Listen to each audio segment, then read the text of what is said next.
Divide 868 by 7 in long division method. 7 times 1 is 7. On subtracting, we get 1. So now we put down this 6 and it is 16. 7 times 2 is 14. On subtracting, we get 2.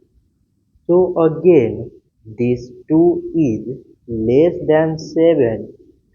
So we put down this 8 and it is 28. 7 times 4 is 28. On subtracting, we get 0.